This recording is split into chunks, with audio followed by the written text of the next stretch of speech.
Welcome. I would like to welcome you to episode 465 of the Unpopular Podcast. This is the man, the myth, the legend, Jalen Hunter. Here at the Unpopular Podcast, I'm not really asked you to agree with me, I'm asked you to hear me out. Where I want to start this episode is a simple yet complex statement. That statement is beware of change. Very simple. Beware of change. While it is a simple concept, it's very vast in the meaning. It is very vast in the ramifications of the word change. You see, on Sunday Night Football, we saw two teams that has gone through a bunch of change over the course of a season. Mind you, the season is pretty much halfway through. We haven't even got to the trade deadline yet. On Sunday Night Football, we saw two teams that has gone through a myriad of change. Yet and still, both teams look drastically different. That is the Pittsburgh Steelers going up against the New York Giants. Oh, I'm sorry, New York Jets. I apologize. If you want to shrink the sample size, let's just go to this past week. This past week, we saw change on both teams. One team completely changed their starting quarterback. And there was a parade of opinions, parade of thoughts about that decision. When you have a quarterback like Justin Fields, and I even said it on this podcast, Justin Fields hasn't been a world beater at the quarterback position. But what he has not done is put his team in positions to lose games. While, yes, they weren't undefeated, they were 4-2, he was playing well enough to maintain the starting position. But what Mike Tomlin decided to do was to essentially bench Justin Fields and start Russell Wilson. Even on this podcast, you guys know how I'm not going to say I have an affinity for Russell Wilson because I don't. I don't know this man in real life. But what I will say is I was very quick to point out some of the issues that could have arose when he was with Denver and how that situation maybe wasn't the best situation for a Russell Wilson. Now, I didn't just put it all on everyone else. Russell Wilson played a major part in that, but there were situations where in Denver was a situation where it may not have been the best fit all around. And going into the season, I said that it was a very important season for both Russell Wilson and Justin Fields, not just for this season, but for moving forward in their career. One of them is Russell Wilson is closer to the end of his career than the beginning, and Justin Fields is closer to the beginning of his career than the end. At least we hope. And going into the season, I said it's very important that both players win the position. So whoever doesn't win, that would be more of a talking point than the one that does win. But then Russell Wilson got hurt. And Justin Fields, again, I'm not here. Look, the worst thing I think you can do is change a situation that doesn't need to be changed. I think the worst thing that you can do is put yourself in a situation where you're making unnecessary changes. Or you're making changes to things that don't, if you do need change and you're making changes to the wrong thing, that can be equally damaging. So when Justin Fields has this team at 4-2, I'm like, all right, I wouldn't, no, he's not playing great, but he's not playing bad. But F what I think, F what everyone else thinks. You have Mike Tomlin. He was like, you know what? We're missing something with Justin Fields. Let's start Russell Wilson. This is a decision. I said this last episode. This is a decision that could be.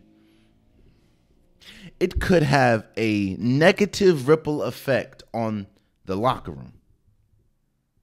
I said that this could be a fracturing move, a fracture-worthy move for the locker room. Because it's like, what happens if the Pittsburgh Steelers comes out and lose?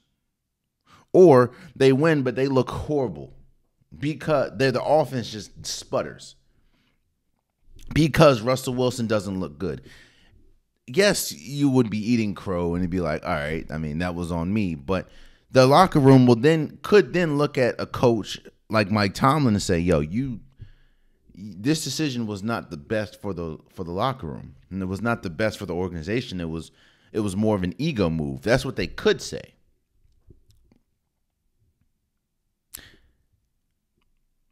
Like I said, beware of change. What about the other side? What about the New York Jets? The New York Jets has been through a wave of changes since Aaron Rodgers got there. And Aaron Rodgers was the start of the change. I don't need to go into detail about, because I've talked about it ad nauseum, what it means to add a player like Aaron Rodgers. Shouts out to Mike Greenberg.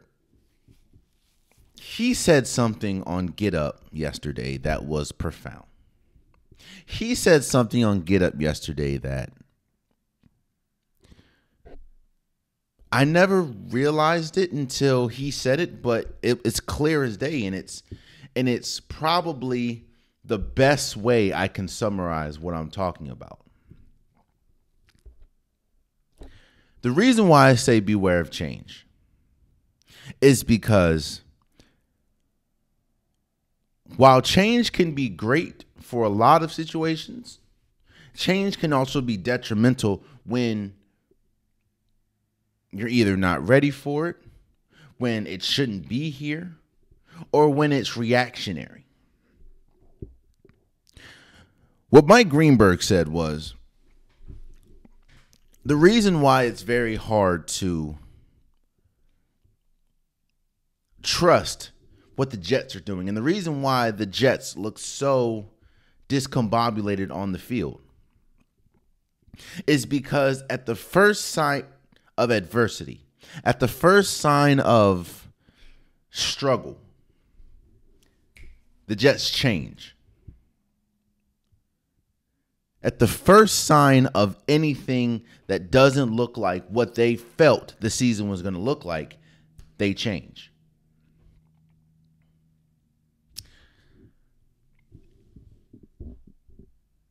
Aaron Rodgers in this offense doesn't look good. You go ahead and you fire the head coach. You promote the defensive coordinator as the head coach. Also, you keep him as a defensive coordinator.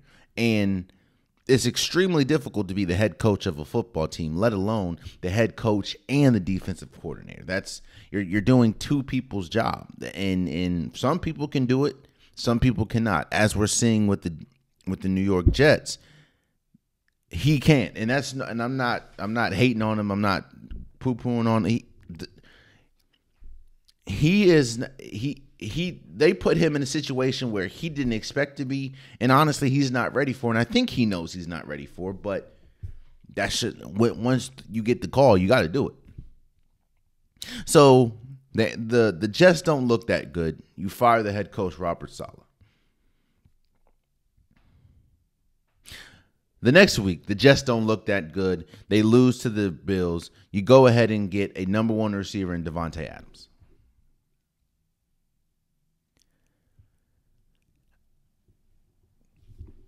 I don't think, and what isn't being discussed is how seismic both of those moves have been.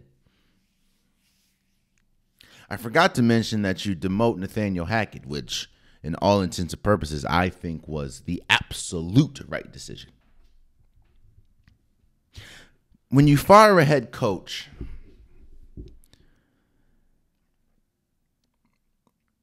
that takes a leader out of the locker room.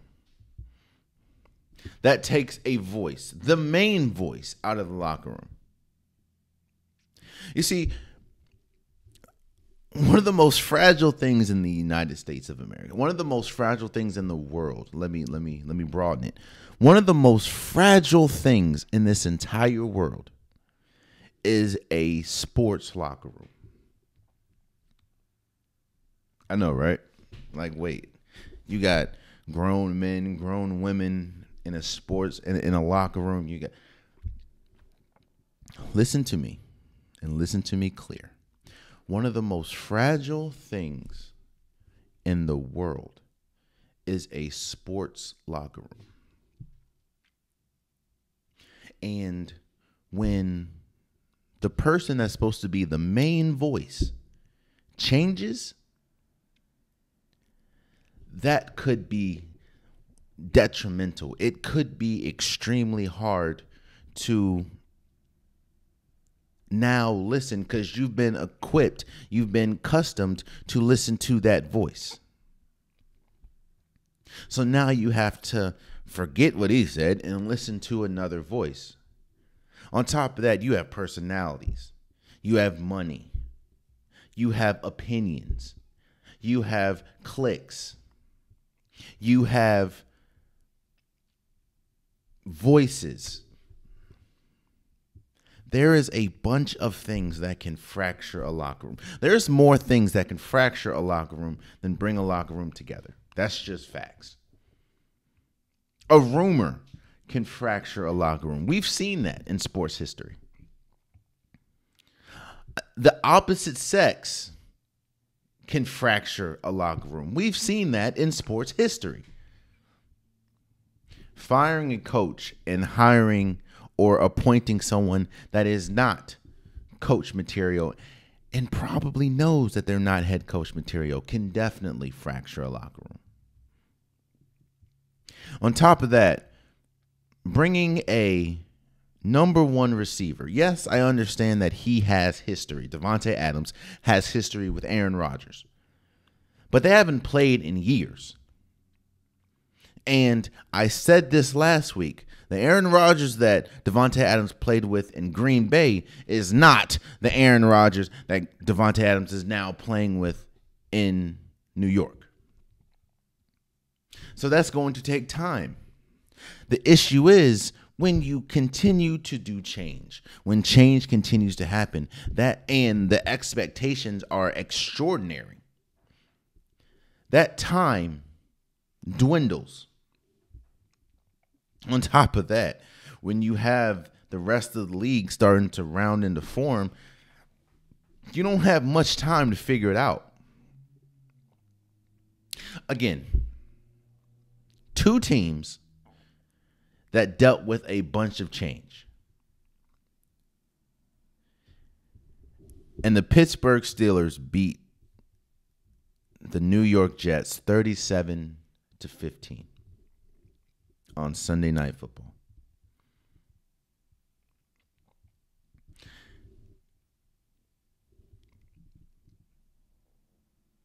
And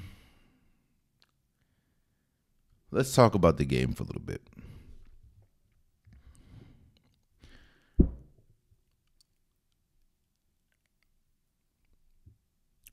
Pressure, the amount of pressure is put on different people. There's different amounts of pressure for different people. Let me talk about Russell Wilson for a second. Who Aaron Rodgers was there. Davante Adams was there. Mike Tomlin was there. There were so many people in this game, but I don't think anyone had as much pressure on their backs. More than Russell Wilson did. And I'm going to tell you exactly why. we remember, and as much as I was sort of a defender for Russell Wilson when he was in Denver, we remember seeing what Russell Wilson looked like in Denver.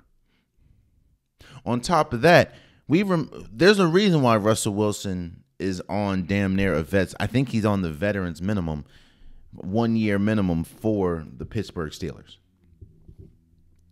After signing one of the largest contracts in NFL history with Denver. The noise surrounding Russell Wilson and this Pittsburgh Steelers team has been nothing but question marks this week, seeing as though you bench a quarterback in Justin Fields that got this team to 4-2. You bench him for a quarterback that last time we saw him was stinking up the joint. And you can tell how high the pressure was when you saw the start of this game.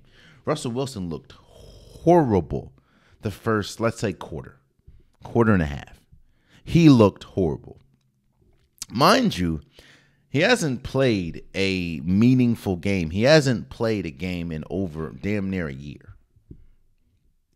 But ain't nobody care. If you looked at social media, if you listened to, a lot of people that were talking and watching, they didn't care about none of that. Russell Wilson looked horrible. He was missing weight. Some of the throws he was throwing was terrible, bro. Like, I'm not gonna lie to you. Some of those throws that he was throwing looked like what it would look like if I was the quarterback for an NFL team.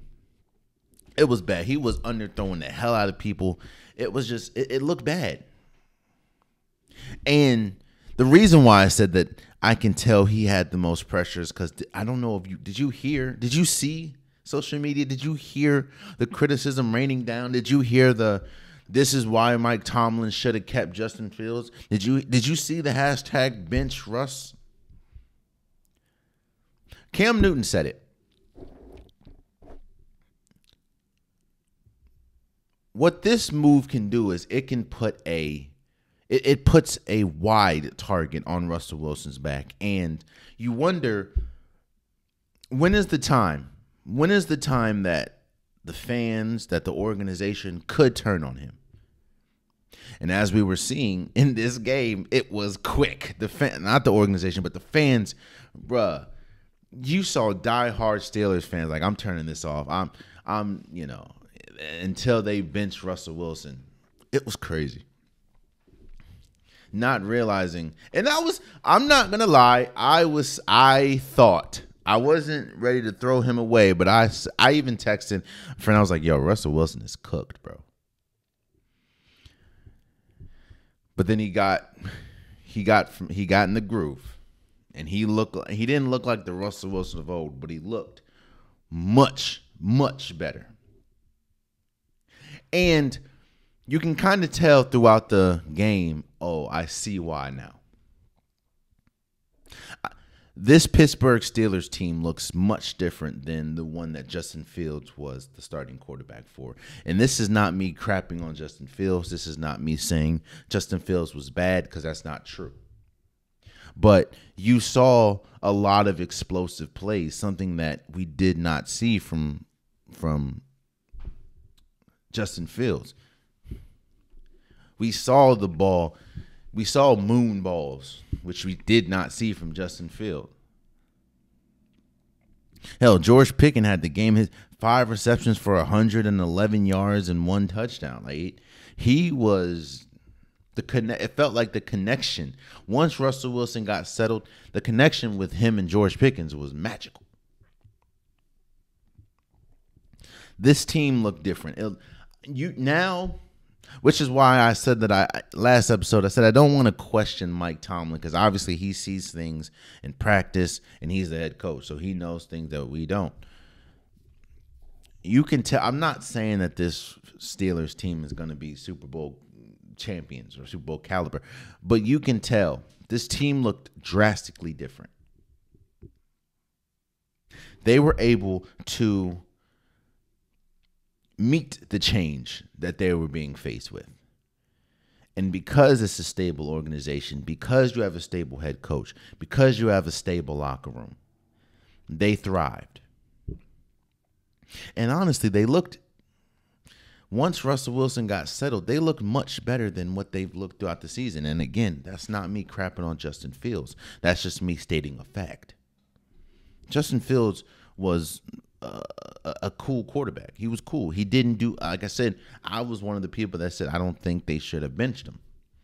But after watching this game, I see why. I think it's more Russell Wilson gives us something that Justin Fields can't. And that's no offense to Justin Fields. That's just what it is. But you saw a team in the Pittsburgh Steelers that dealt with a potential locker room fracturing change, and they thrived because that's what a stable organization does. And you look at this Jets team, the team that they faced, the team that probably as a team, this game meant so much more. As this game meant so much more for the Jets as a team than it did for the Steelers. For the Steelers, it meant a lot for Russell Wilson, and it meant a lot for Mike Tomlin. And it's like, yo, did we make the right decision? For the Jets, this meant a lot for the team. This team has championship aspirations.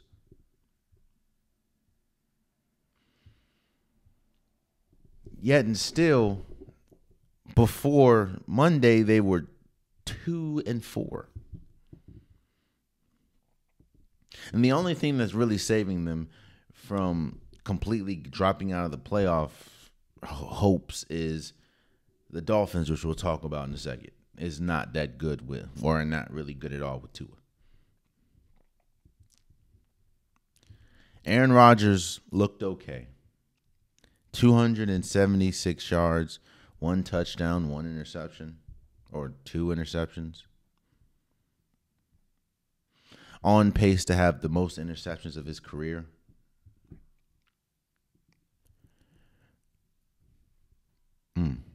Devontae Adams, I think, had like 30 yards. No targets the second half. Garrett Wilson, he's the reason why one of the Aaron Rodgers interception happened. He hit him right in the chest, bounced up, and,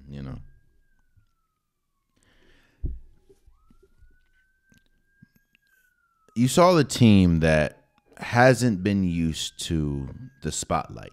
You saw the team that has been used to dysfunction. You saw the team that has been, for lack of a better term, and no offense to them, it's just true. You're dealing with a team that doesn't know how to handle success, doesn't really know how to handle adversity when there is high expectations. Usually, there's not much expectation with the Jets because they're not that good. They haven't been that good. What you're seeing is you're looking at a team that hasn't dealt with high expectations, so they feel like they need to change. They need to change, and it's not working.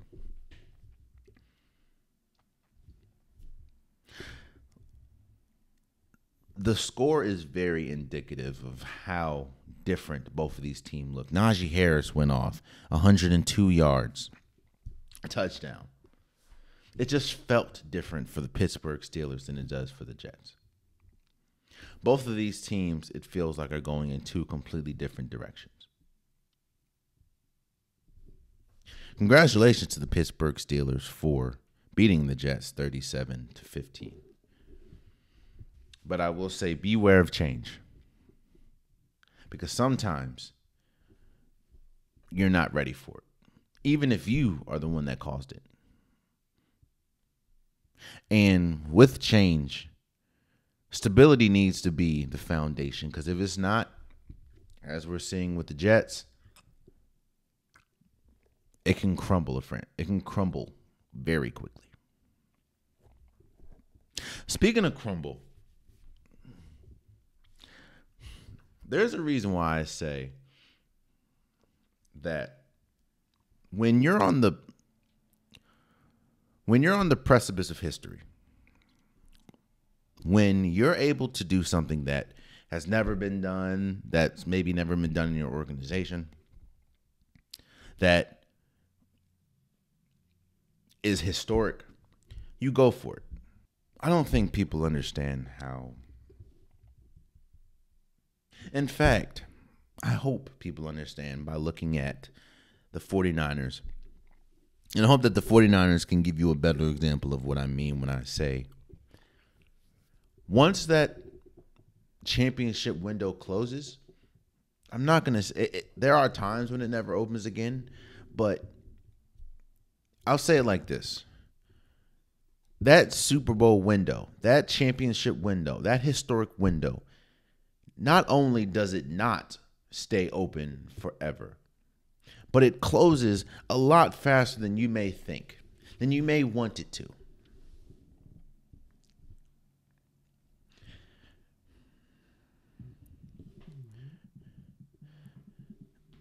I think that almost every year for the last, let's say, almost every year that Kyle Shanahan has been the head coach for the 49ers, they have had Super Bowl aspirations, and they've been considered one of the best teams in the NFC.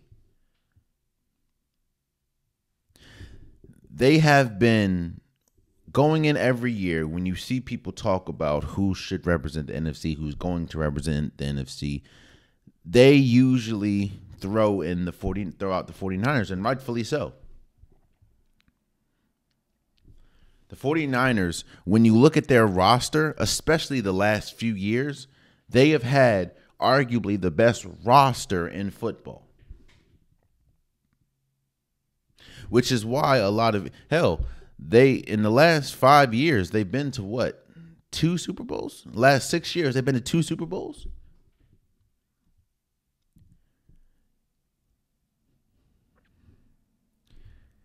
But you look at the state of the 49ers now, and it emphasizes missed opportunities. It emphasizes how they got here. I think we're past the point of thinking that because they're the 49ers, because they have Kyle Shanahan, because they have a loaded roster, that they should be considered one of the top teams in not just the NFC, but in football. I think that window was closed. Now, let's not get it twisted. If football was played on paper, they would still be that team. Because the names, Christian McCaffrey, Fred Warner, Deebo Samuel, Brandon Ayuk, George Kittle, Brock Purdy, Nick Bosa, Ron Hargrove, Greenlaw. The names just pop out like, damn. They got all these, but football is the perfect example. And there is not a better example that sports is not played on paper. And the 49ers, in my opinion, should show you that there are multiple things that can close a Super Bowl window. What we're seeing with the 49ers is unmet expectations and injuries.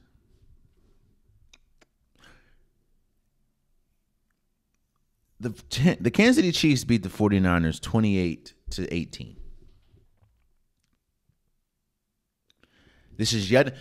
I feel like kind of the same way I feel when we talk about Buffalo compared to the Kansas City Chiefs. At some point, you have to overcome your demons. You have to overcome that one hurdle that is stopping you from greatness. For the Buffalo Bills, for the last few years, it has been the Kansas City Chiefs. For the 49ers, for last 6-7 years, it's been the Kansas City Chiefs. The Kansas City Chiefs met them twice in the Super Bowl.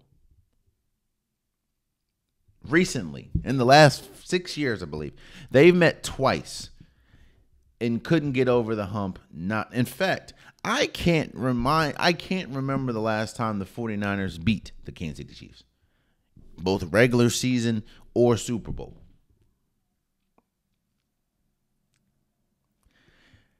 At some point, you got to get over it, or it's very easy to think you may never get over it. And when I mean it, I mean that hump. And for the 49ers, it is the Kansas City Chiefs. And the reason why I said, we're going to talk about the WNBA. And we're going to talk about the New York Liberty. Shouts out to you guys. We're going to talk about them winning. But one of the biggest reasons why I was so adamant in the Vegas Aces three-peating, the reason why when Golden State had the opportunity to three-peat, I was so adamant that they should three-peat. The reason why I'm a proponent of greatness is because it's not something that we see every day. It's not something that comes every day, which is, remember how we were looking at the Denver Nuggets after they won? And we're like, yo, this could be the start of a dynasty. And they didn't even make it to the NBA Finals the next year. When you have an opportunity to do something, you do it. Because now I'm not, I don't know, but I don't think the Vegas Aces will ever get a chance to three-peat again. There's a reason why only one team has done it in the WNBA. When you look at this 49ers team, bringing it back to this game, Brandon Ayuk probably is out for the season with a torn ACL. Debo Samuels is in and out the lineup due to injury. Trent Williams is getting older. George Kittle is getting older. The defense hasn't been great all year. And on top of that, they're dealing with injuries.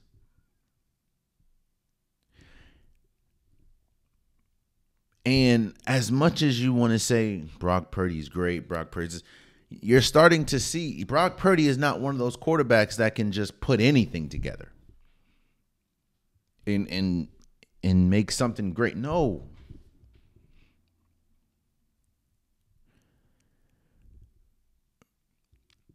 And let's not fool you. The 6-0 Kansas City Chiefs are now 6-0.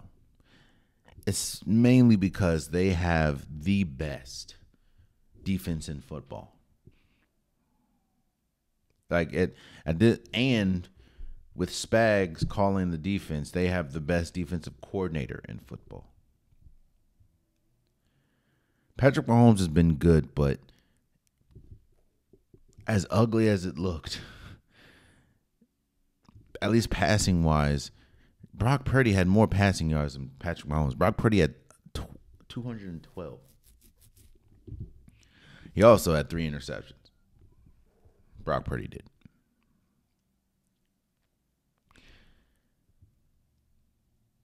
There are multiple things that can and will close the championship window.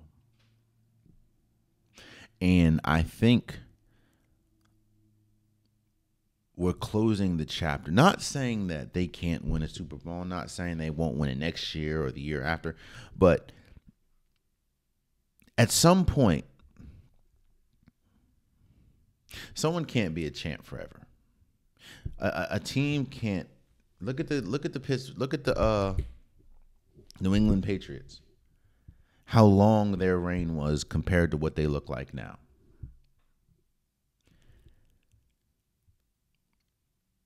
Injuries play a huge part in sports. That's just the line of work that they get into. And it's true. But on top of injuries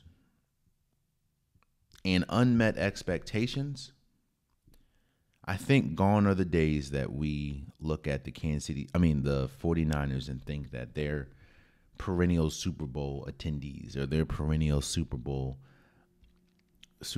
contenders.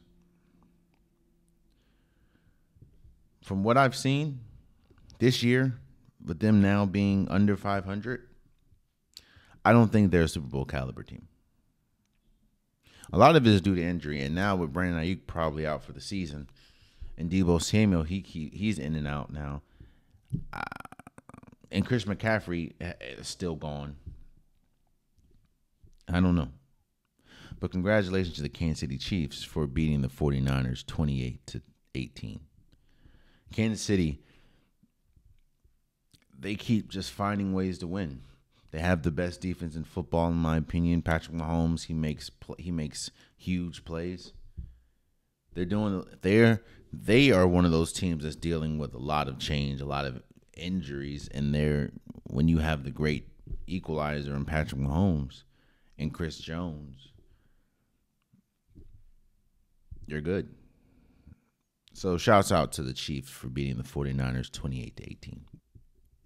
Week 7, I'm going to talk about the vast number of injuries that we saw. And I'm going to get the Baltimore Ravens, because I'm about to talk about how the Baltimore Ravens beat the Tampa Bay Buccaneers 41-31. Let me talk about the Ravens first.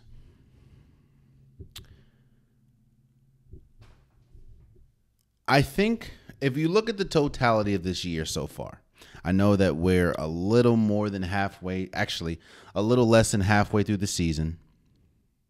And at this point, going into week 8, at this point, we kind of understand what the teams are. Yes, injuries play a huge part, but we're not trying to figure out, like, the weeks are rolling on. And yes, you have the Kansas City Chiefs, now the only undefeated team.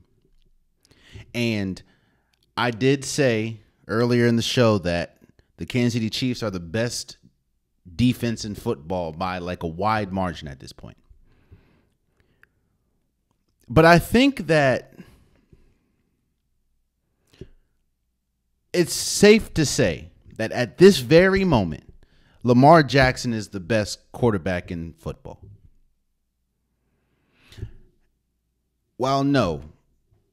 I still would probably, actually, no, probably. I would still pick Patrick Mahomes as the best player in football, but season by season base, Lamar Jackson has played not only the best football at the quarterback position, in my opinion, this year, but this is the best season he has ever had. And a lot of it is because of the acquisition of Derrick Henry and what that opens up for this team. Lamar Jackson's playing so good.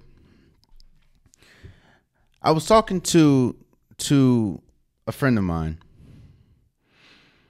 and in fact, she even put it on Twitter.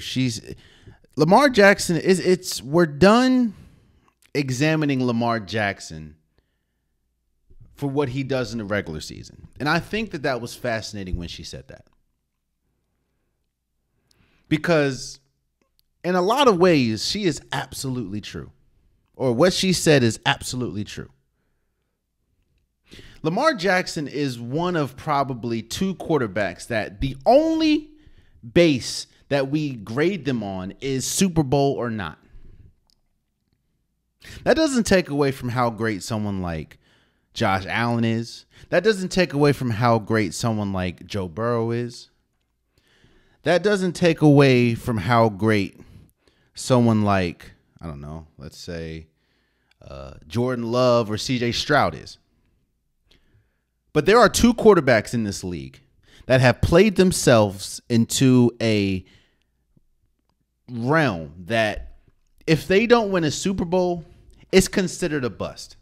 This was prompted by me saying on Twitter that I think that Lamar Jackson has played well enough this year to win his 3rd MVP. In fact, if you look at the odds right now, Lamar Jackson is number 1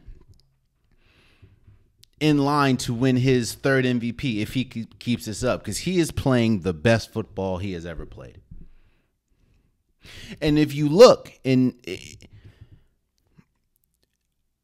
I think Lamar Jackson has had a plethora of great games. Lamar Jackson has, it's very hard to pinpoint what his greatest game is, but the game that he had against the Tampa Bay Buccaneers on Monday Night Football was up there. 5 touchdowns, I think 333 total yards, and it looked effortless. Mind you, this Buccaneers defense is a stout defense. Villa played like, this is a great defense. And Lamar Jackson made it look elementary. Mark Andrews is playing well. Remember how much of a slow start he had in the season?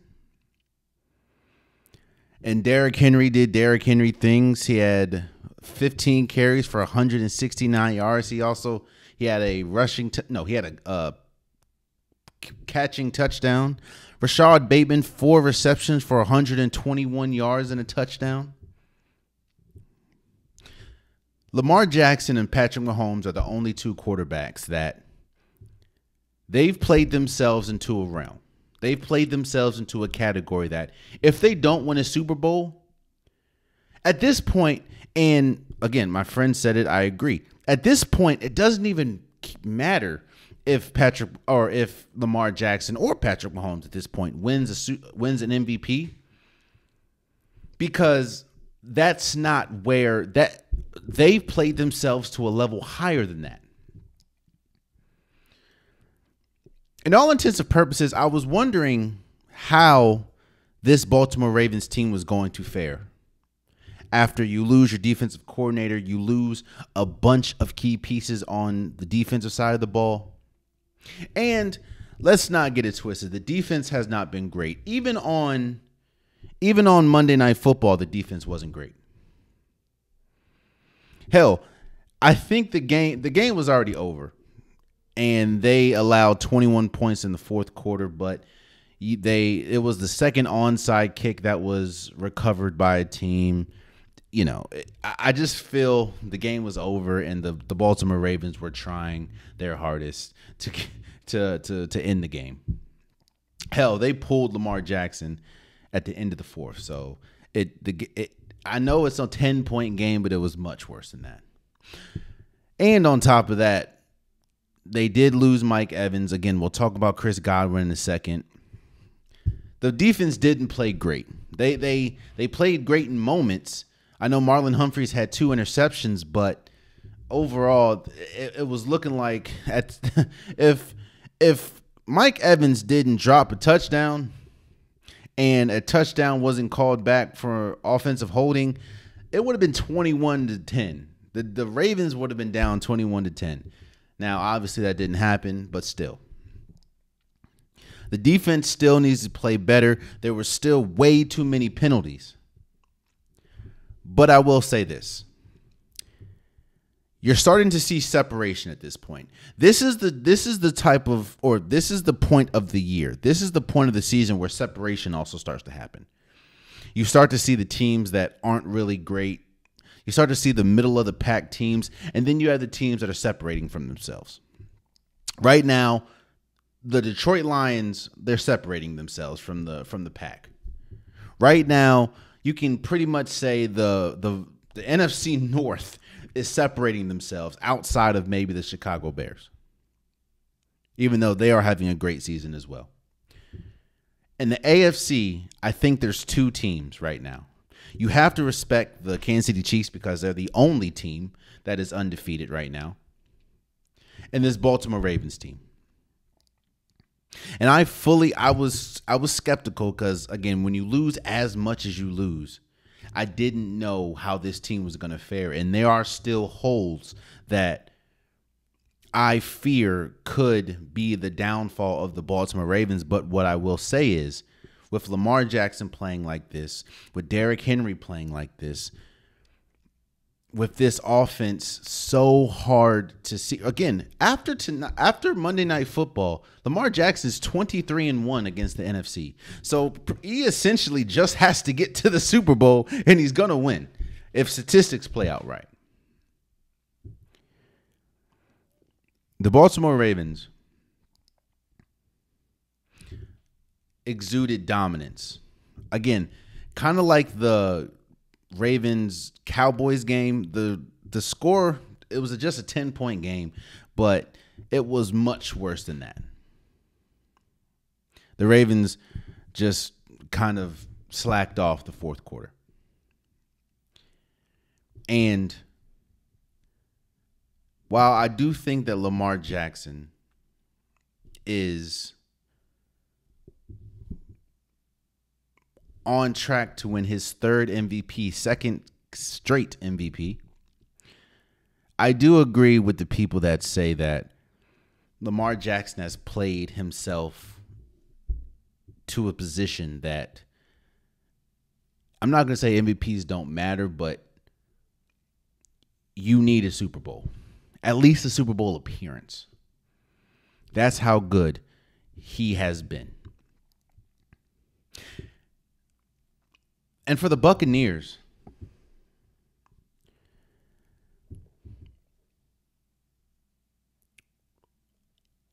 I started this by saying that this week has seen a heavy toll, has had a heavy toll on just the league.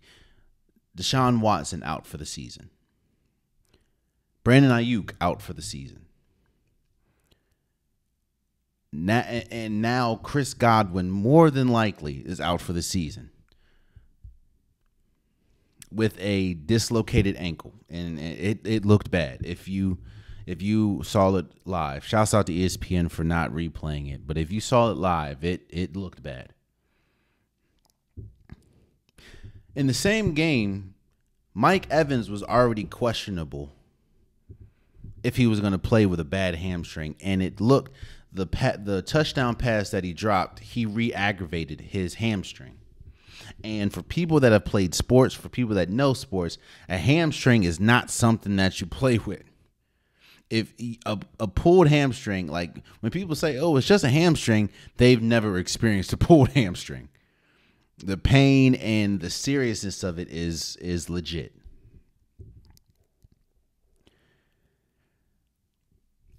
But a team that had, even though they're 4-3 after the loss against the Baltimore Ravens, there was still hope. There was still promise with this Buccaneers team. That is gone. Baker Mayfield played okay. 370 yards. He did have two or three touchdowns, 2 interceptions. But let's not get it twisted. Chris Godwin's 9.9 times out of 10 out for the rest of the season. And I'm not saying Mike Evans is out for the season, but to come in already questionable with a hamstring and then you re-aggravate it and it looked bad, he's going to be out for some weeks. And on top of that, I think the Buccaneers have a pretty tough schedule coming up. This is, as unfortunate as it is, an injury like the Chris Godwin injury and the Mike Evans injury, that is injuries that can derail a season. I know they say next man up, and I don't remember who said it. It might have been Ryan Clark. I don't remember, but they said the next man up, if they were good enough, they wouldn't be the next man up. They'd be there. Mike Evans is a future Hall of Famer. Chris Godwin is a great player that already had reconstructive knee surgery. And for the people, and the last thing I'll say about this, for the people that are coming for Todd Bowles, you have to understand, like, a 10-point game, especially when it looked like the Buccaneers had momentum and could very well have made it a game, which 10-point game is making it a game. You usually don't take out your starters, especially when you have a chance to win. And for the people that are killing Todd Bowles saying that he did not put his team in the right position to win, or he didn't put his team in the best position to save themselves from injury. I know a lot of people harken back to the Derrick Rose situation. And this, in my opinion, was completely different from that Derrick Rose situation. That Derrick Rose situation, that to me was malpractice. That was a coach not taking heed to situation. That Chicago Bulls team, for people that don't remember, that Chicago Bulls team that was in the playoffs playing against the Philadelphia 76ers, they were up like 20 points with like 2 minutes to go. Unless you bring all the sliders up and the other team just literally stops playing defense and stands still, there is no way in heaven and hell you're blowing a 21-point lead with any starting five in the NBA. So Derrick Rose should have never been in the game because the game was essentially over. This situation, the Bucs had just scored like 2 touchdowns. They benched Lamar Jackson because they were already up so much. But scoring 2 touchdowns, again, I just said it was 41-31, meaning there was still a chance. I just don't want people to throw Todd Bowles under the bus or question his coaching acumen. Shouts out to Ryan Clark. He said it perfectly. This isn't AAU, bro. If there's a chance to win, these are professionals. You're going to leave your starters out there. It was just an unfortunate situation.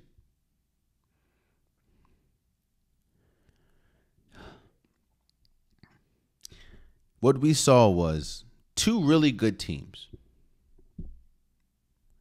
And I think that was lost in the whole situation. You saw 2 really good teams. The difference was number 8 in the Baltimore Ravens jersey and number 22 in the Baltimore Ravens jersey. You saw a team that is really good compared to a team that literally has Super Bowl or bust expectations attached to them. Shouts out to the Baltimore Ravens for beating the Tampa Bay Buccaneers 41-31.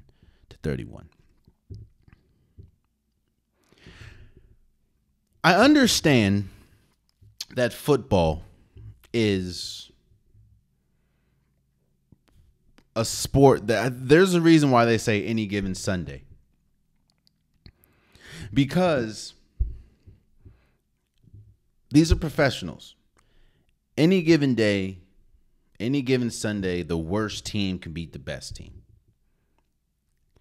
Which is true. I'm not taking away from that. But when we look at this Chargers and Cardinals game,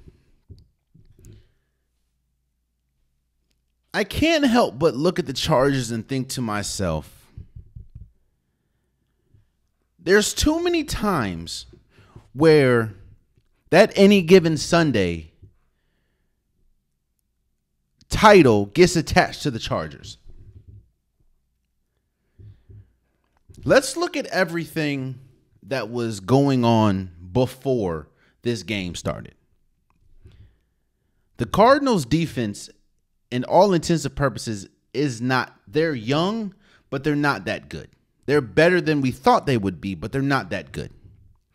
This offense is not that good. They have Trey McBride. They have Marvin Harrison Jr. They have James Conner, but that's about it. In all intents and purposes, this Cardinals team is not that good. And when you look at the Chargers schedule, this would have been one of those games that you essentially should put in the bag. You have a quote unquote franchise quarterback in Justin Herbert. This is one of those games where he should be good enough to overcome a team that essentially is under 500 and not that good. And this is yet another game where the Chargers could not get it done. That is the issue that I think I have with Justin Herbert. You look at the stats. Yeah, he had 349 yards. But that's the same thing. The same thing that a lot of people get on Dak Prescott about is the same thing with or is applicable with Justin Herbert. He's just full of empty stats a lot. To throw 349 yards and to only score 15 points. Meaning, I don't even think they scored a touchdown. And they lost to a last-second field goal by the Cardinals. A team that, in all intents and purposes, are trying to find their identity at this point. They're trying to beat the perception that just Kyler Murray is good, but he's not good enough to be a quarterback that can lead you to the promised land. He's not good enough to really even be a quarterback that can lead you to a playoffs. And then yet another game where Justin Herbert just didn't come up short, or just came up short. Yes, you can talk about the lack of weapons around him. Yes, you can talk about the offensive line. Yes, you can talk about some of the injuries that they're dealing with. Yes, you can talk about the injuries he's dealing with. But this is the same exact story, year after year after year. Mind you, a lot of people thought that this was going to be different when they got Jim Harbaugh from Michigan after winning a national championship. And we know about the coaching acumen that Jim Harbaugh has. But this is yet another situation where Justin Herbert just comes up short. He is too talented to be a middle of the pack to below average quarterback. That's why a lot of people are upset with Trevor Lawrence. You get paid as much as you get paid, meaning you're good. You're too good, just like Justin Herbert is too good and gets paid too much money to get outplayed by Kyler Murray. No offense to Kyler, but if we're talking about contracts and we're talking about expectation, Justin Herbert has more talent in his body than Kyler Murray. Yet and still, we get what we get. Shouts out to the Cardinals for beating the Chargers 17-15. Yet another game where Justin Herbert couldn't get it done. And Kyler Murray did. Shouts out to them for that.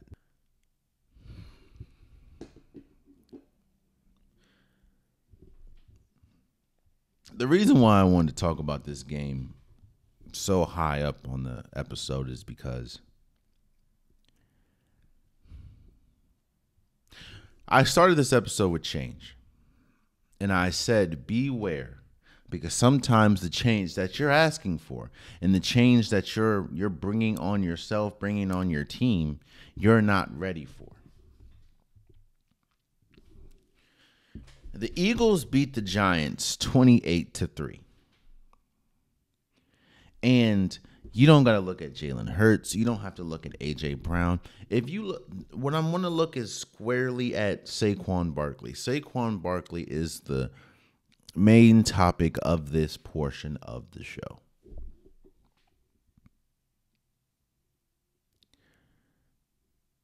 $17 carries for 176 yards and a touchdown.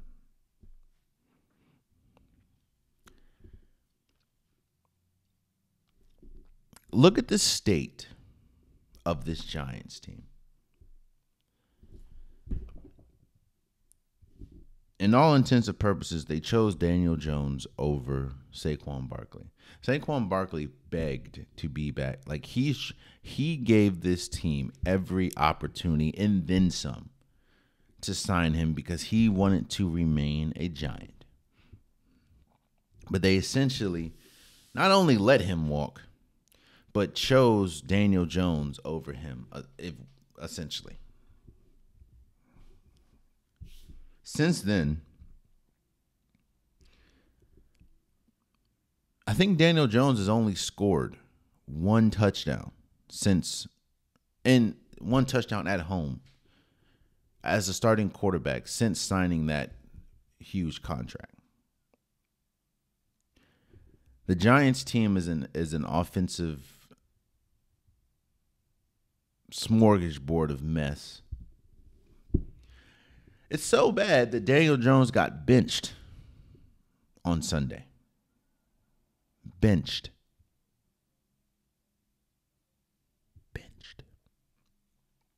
While Saquon Barkley, the player that you didn't deem important enough to secure, even though he wanted to be secure, even though all the metrics said he was by far the best player on the team, at least offensively. That man had 17 carries and 176 yards.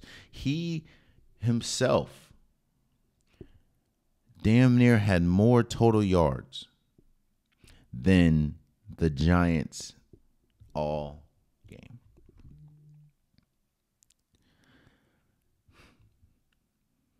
You see, the issue is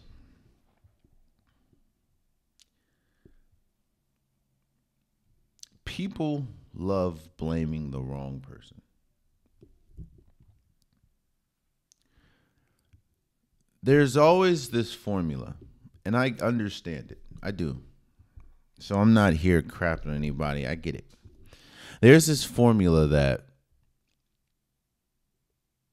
you have to get the quarterback right. This is a quarterback-driven league, which is true.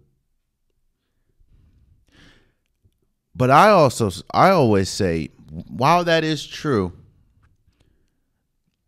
you should make sure that your best player is secure. Even if your best player is not the quarterback. Because one thing about organizations is you want to be secure, man. And while a quarterback does do that for you, if it's not the right quarterback, you get what you get in New York.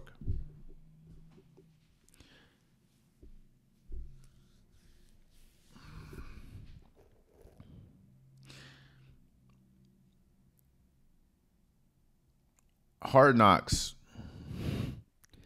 did some irreparable damage to the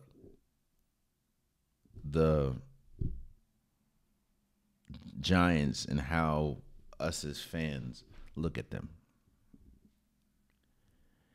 And I don't think it's any shocker that Saquon Barkley, even though the Eagles have gone through their problems this year, one of their problems has not been Saquon Barkley. And it's funny because we've also seen the Giants this year, and one of their problems is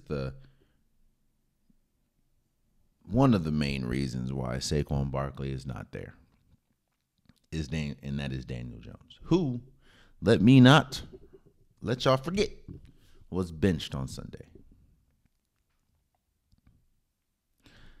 Beware of change, especially if you're not ready for the ramifications, and you're not ready for the ripple effect of what happens.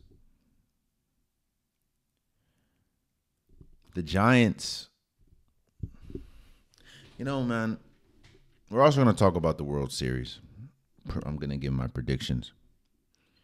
It's crazy how we're looking at New York sports right now thrive. You have the New York Liberty won a WNBA championship. You have the Yankees in the World Series. Karl Anthony Towns just went to the Knicks, and they have one of the best rosters. They also have Mikal Bridges. If you want to be technical, the Buffalo Bills are doing their thing. Then you look at the Jets and the Giants. And honestly, they're not great because of their doing, not because of anyone else's decision making. And if you need a clear example of that, you saw that when the Eagles beat the Giants 28-3, and Saquon Barkley himself had damn near more yards than the Giants team as a whole. The same Saquon Barkley that pretty much begged and pleaded to be a Giant, and they were just like, but Daniel Jones, we don't have enough for you because Daniel, and you remember your injury history, right? Like, we have to prioritize the quarterback. You understand, right?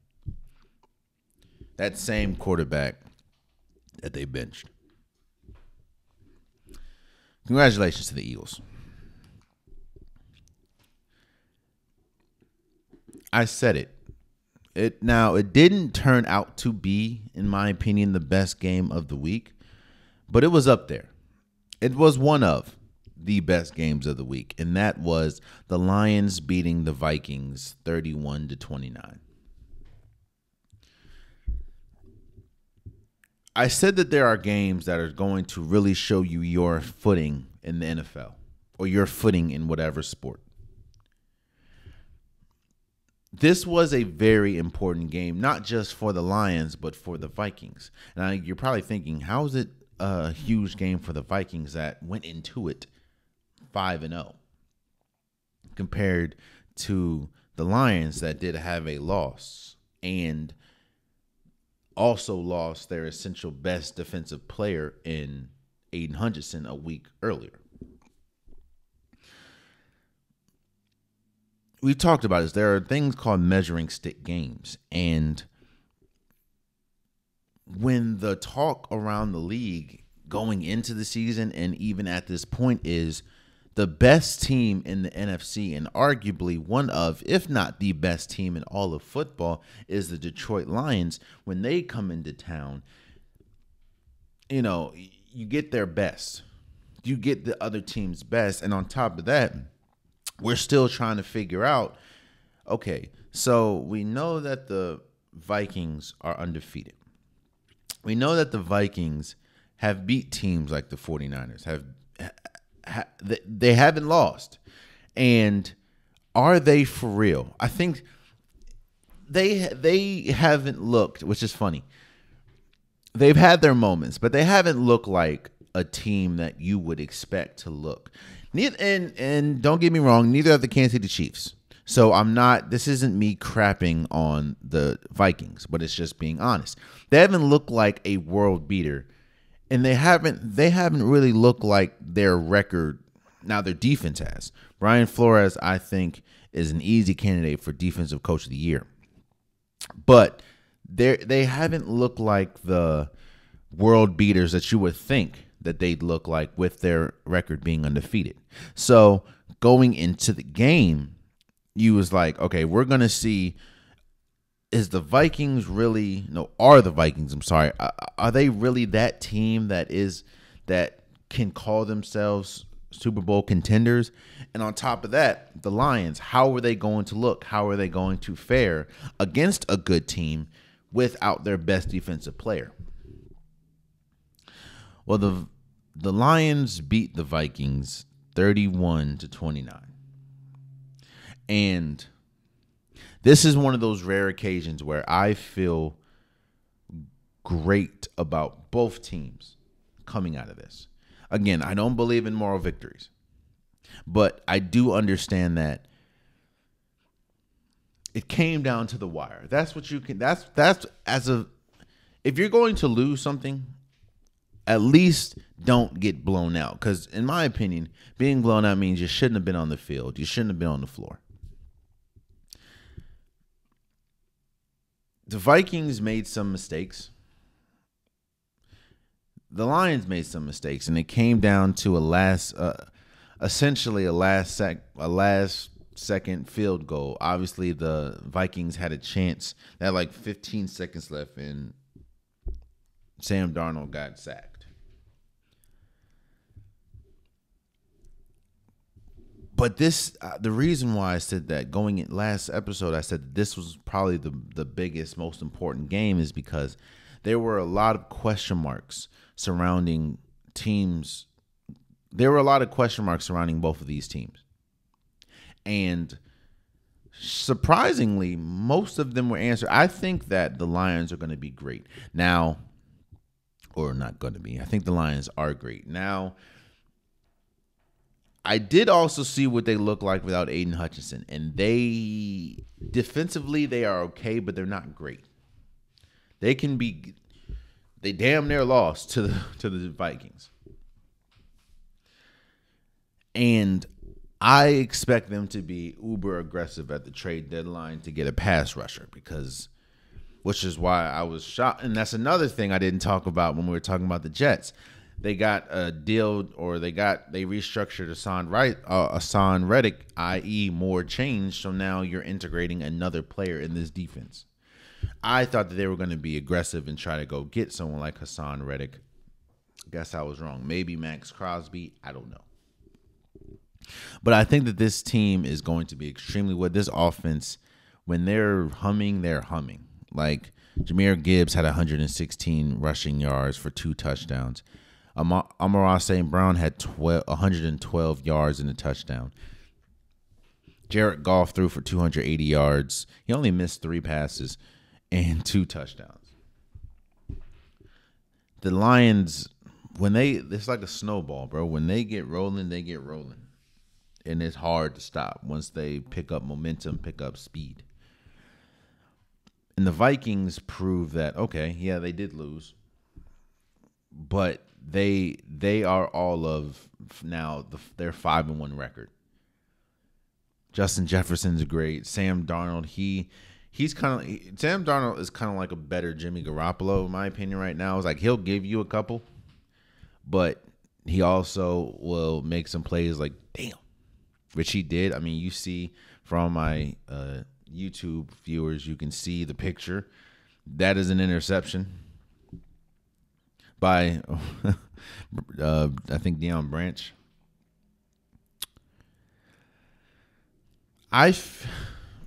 For a game that had a bunch of question marks, good question marks that this game had, I feel much better about both teams now than I did going into it. And I'm not saying I felt bad. Obviously, both teams are really good. And again, I don't believe in moral victories, but the Vikings showed all they needed to show. That they are legit. And as unfortunate as it is, it takes games like this. Now, obviously, you would hope that as a fan of a team that you'd win, but still. Not shockingly, I think the best game coming out of this week was the Green Bay Packers beating the Texans 24-22. You have the battle of the young quarterbacks, Jordan Love, CJ Stroud. You have both teams that were kind of humming, if you ask me. I mean, both teams are now 5-2. And it's very clear the pathways that both of these teams need to go down to win. As much as it goes back to the whole paper argument or paper comment, as beautiful as the Houston Texans look on paper, when the names that they have just pop out at you left and right,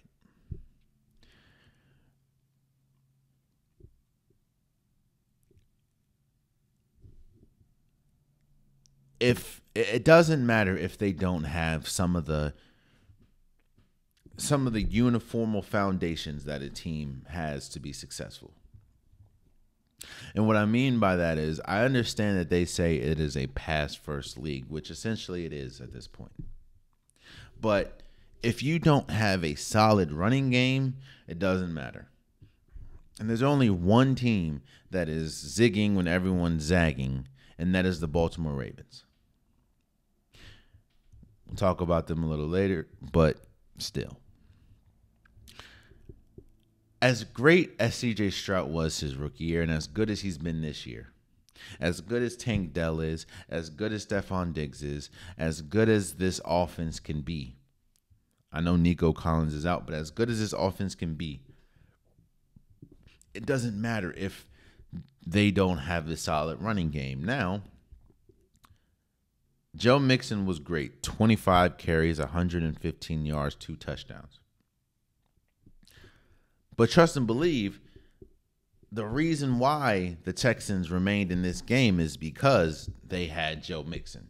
Joe Mixon is he's their calming effect. He's all right, y'all. He's the one that keeps it going. Hell, Josh Jacobs was that for the Green Bay Packers as well. The Texans have a chance to be a great team. They're a really good team now. But as we saw on Sunday, C.J. Stroud is good. But when you ask him to do so much, when you ask him to essentially put the team on his back, I don't know if he has it's tough. I'm not gonna say he can't do it because we did see it a lot his rookie year, but it's a lot to ask for one person to do.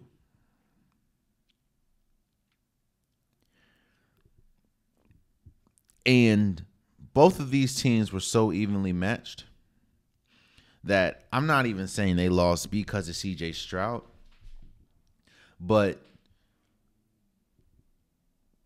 a lot of the issues, even with Joe Mixon playing as well as he did, a lot of the issues that we saw early on in the season, that didn't necessarily come back to bite them, but a lot of issues that we saw with the Texans and C.J. Stroud and some of his vision and some of his decision-making, we did see in this Texans-Green Bay Packers game.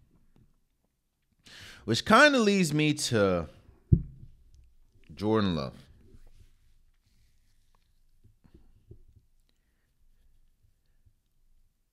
Jordan Love, in my opinion, is the perfect example of stats doesn't tell the whole story.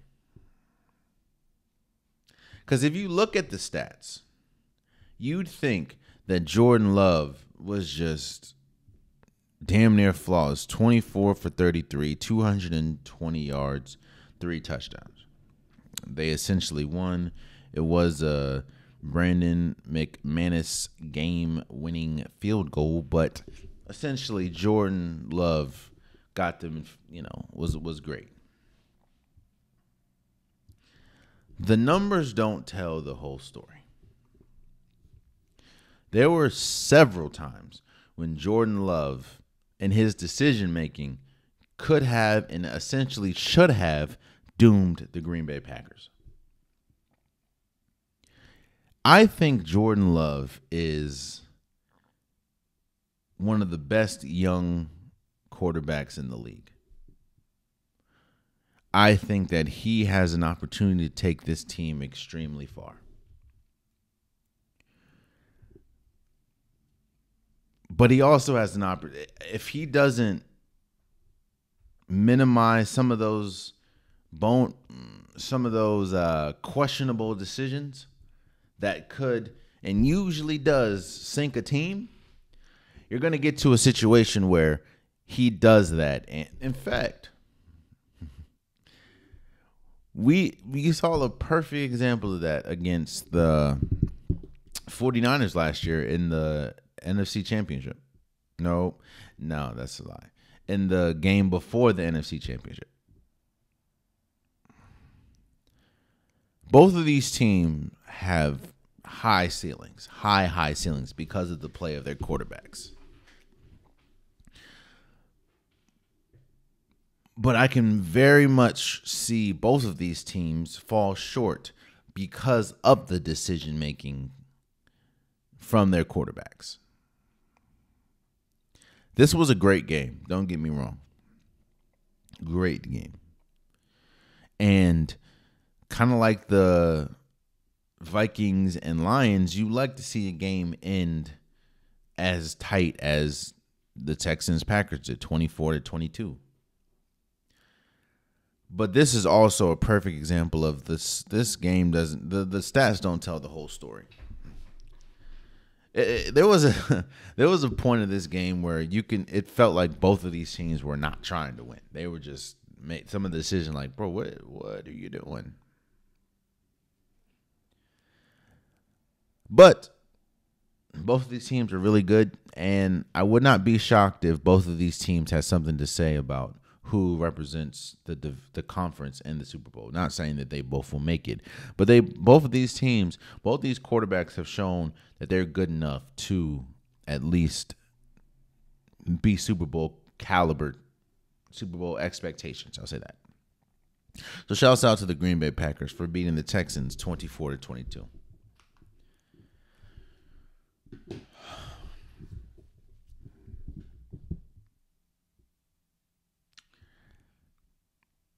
I want to give my thoughts on the Deshaun Watson injury. The Bengals beat the Browns 21-14. I think the Bengals are still in playoff contention because they have one of the easiest schedules. And I think now being 1-6, the season, any playoff hopes is essentially over. Oh, and now with the Deshaun Watson injury, there's no hope for the Browns, in my opinion, making the playoffs. Joe Burrow played well. No, he didn't. That's a lie. T. Higgins played okay. Joe Burrow didn't play well at all. He only had 181 yards, 2 touchdowns. He just didn't play bad. That's a lie. He did play bad. He just played Dorian Thompson, who was worse. So now that I got that game out the way, let me talk about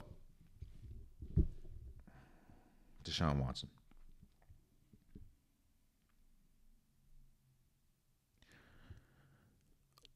I am not telling you how to feel about an individual. I'm not telling you how you should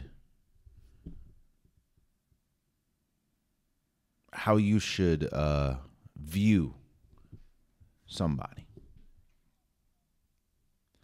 I understand what Deshaun Watson has been accused of on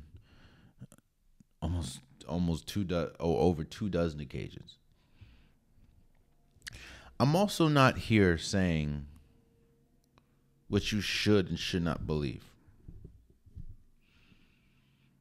I think that everyone is entitled to their own opinions.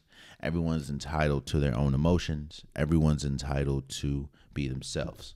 So I'm not here saying you need to do this, you need to do that. That would be disingenuous.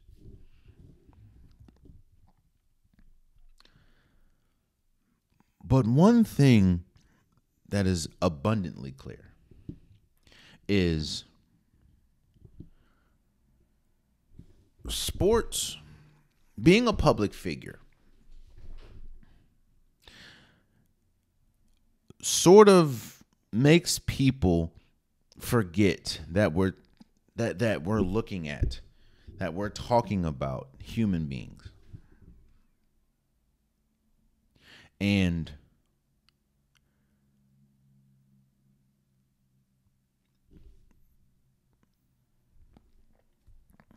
how do I put this?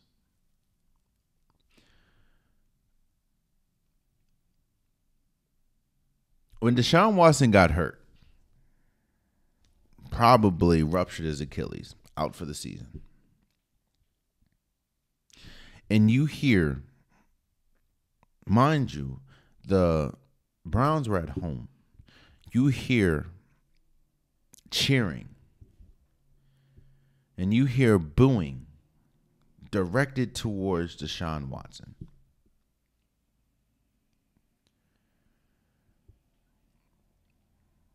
A person that is on the field writhing in pain, crying. And when you watch the replay, obviously a lot of the people in the stands don't have the capability to watch the replay like people at home. But when you watch the replay, and you can clearly see his Achilles essentially burst. But you hear cheering and booing. It shows you somebody. Oh, on top of that, actually, you go to social media and you see people thanking God for Deshaun Watson's injury. You see people, making memes and about just inappropriate things pertaining to Deshaun Watson's injury and good riddance. And I hope that this is career ending. And I hope that Deshaun Watson, I thank God that this made my Sunday.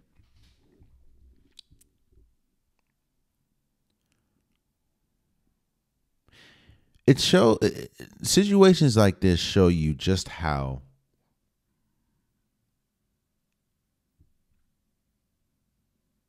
little people view people. I did see the perfect tweet. People will hide behind things that he was accused of. Mind you, never found guilty. I'm not saying he didn't do it. I don't know. I'm not saying that 24 plus women are lying. I don't know. I am saying that I don't know. I wasn't there.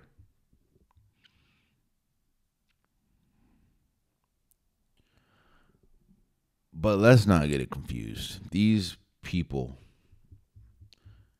they only stopped or really started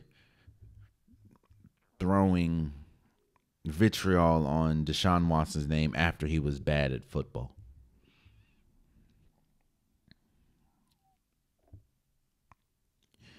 We're talking about somebody's life. And because these people are millionaires, some billion, because these people are public figures, athletes, famous people, we forget and we lose sight of the fact that these are still people. And that you're essentially cheering for somebody getting hurt, like career, life changing injury.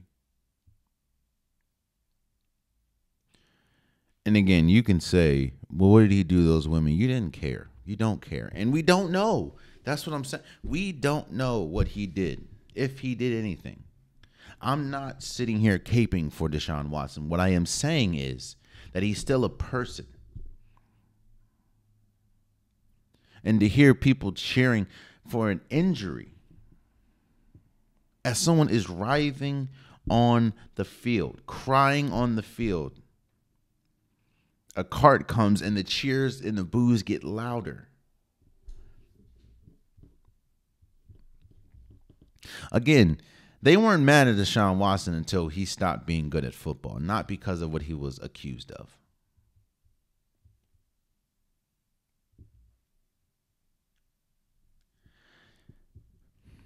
I'm not going to lie to you. When I saw that, there was a brief part of me, actually, there was a good part of me that understood why the Browns are who they are and why they've been who they've been my entire life. Because that was nasty. And for the people that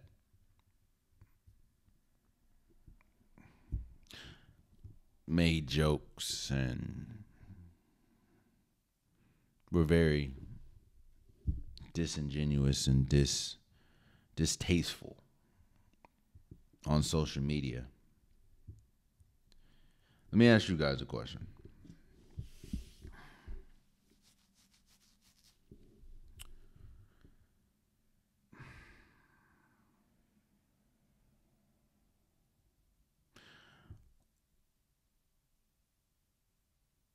Would you trade your life for Deshaun Watson's?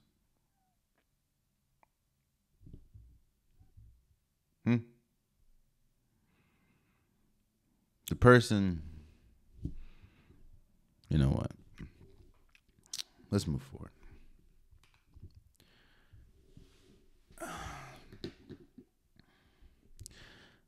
The Seahawks beat the Falcons 34-14. And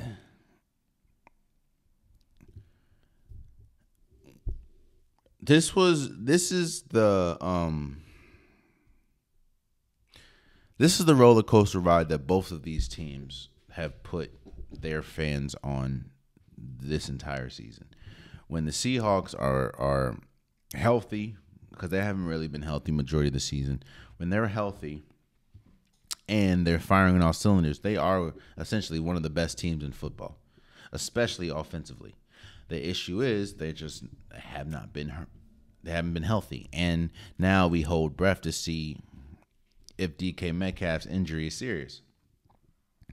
But they can score with the best of them. They can hang with the best of them because they do have one of the best rosters. It's just they have to stay healthy. And on top of that, it's like you're going to get good Geno and bad Geno. When Geno's great, he's great. When he's not, he is terrible. But on the Falcons side, it's like it kind of goes with who their quarterback is. Their quarterback is an inconsistent quarterback. When he's great, he's great. I mean, just a couple weeks ago, he threw for the most passing yards in franchise history. He threw over 500 yards. That is Kirk Cousins. This game, he didn't do much of anything. And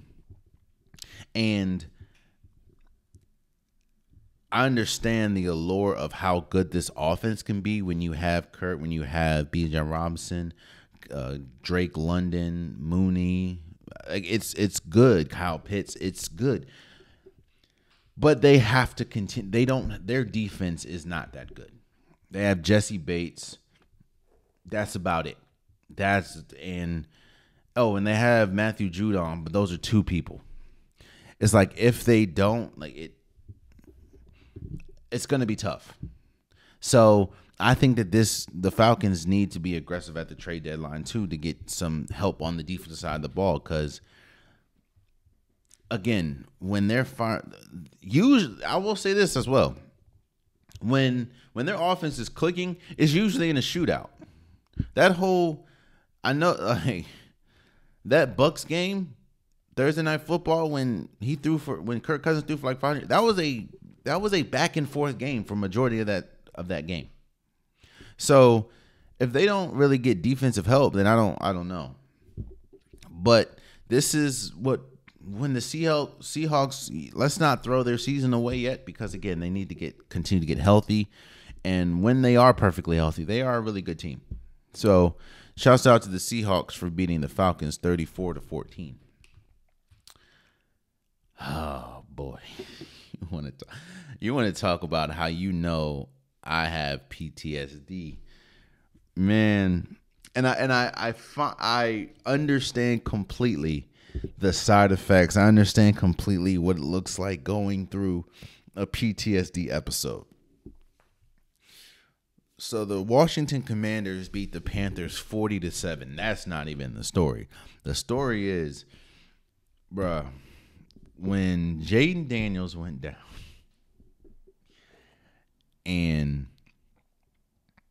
he got up wincing, and then he played again. He did like another play and went down again. But when I tell you the flashbacks of all the quarterbacks in the history of the Washington franchise, that, and not just quarterbacks, the history of great players that got hurt just flashed through my eyes, like the RG3 injury, the Alex Smith injury. It's just, it all just flashed like, oh no, not again. Not again. Now, it is saying that, he did have tests. We're not going to know what happened until probably today or tomorrow. Oh, boy. And then he came out, he was greeting the fans. The game was over, essentially. But when I tell you, I was frightened. Man,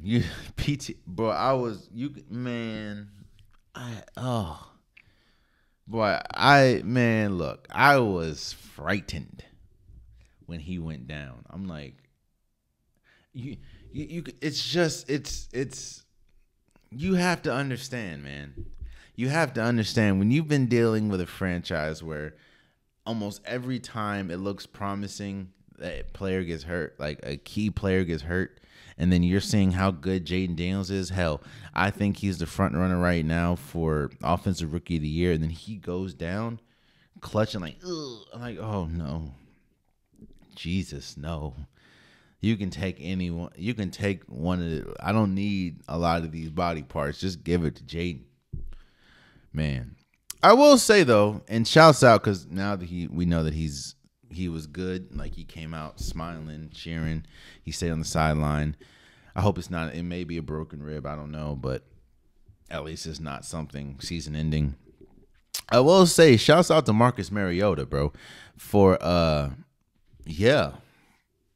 Marcus Mariota did his thing. He didn't. I mean, it's against the Panthers, and I'm not. It's the worst team in football, but Marcus Mariota looked okay. So shouts out to them. Shouts out to Washington for beating the Panthers, 40-7. And please, God, get well soon, Jaden Daniels. Is that? No. So the Buffalo Bills beat the Tennessee Titans 34-10. No shocker. I was shocked that I totally forgot that Will Levis wasn't playing. And Mason Rudolph got the start. Okay. It was complete domination. I'm not saying that Will Levis isn't the quarterback moving forward. I don't think that Mason Rudolph should. I don't think him being there and him playing while Will Levis nurses an injury is going to ruffle some feathers, because in all intents and purposes, Mason Rudolph sucks or isn't a starting quarterback. But on the same thing, Will Levis ain't great neither. I think the Tennessee Titans is in a bad situation. Like, Will Levis is not great either. And we've been talking about it all year. There shouldn't be much. I mean, Tony Pollard's cool, but he only had 61 yards. Like, nah. And what's unfortunate is they're probably about to lose DeAndre Hopkins at the trade deadline. Ain't no reinforcements coming in. They have to start looking at their future, and if Will Levis is the future, it's a very low ceiling. I will say that. And for the Buffalo Bills side, you saw what it looks like with Josh Allen and Amari Cooper. Amari Cooper got his first touchdown as a Bill. This team can be really good. Now, defensively, I still have question marks. I think that is where, when we talk about so much movement and we focus mainly on the offense, because you lose Gabe Davis, you lose Stephon Diggs, and we focused on how much Josh Allen would have to do, even with Keon Coleman and, Shakur and now with Amari Cooper. We focused mainly on the offense.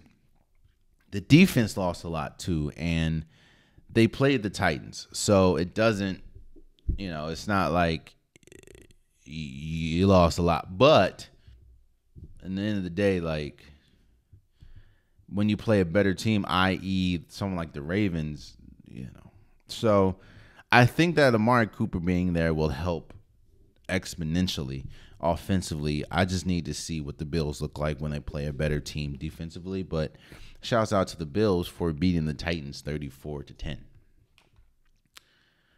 Oh, brother. Yo, the Colts beat the Dolphins 16-10. This was a extremely hard game to watch. It wasn't the worst game, but it was extremely hard to watch.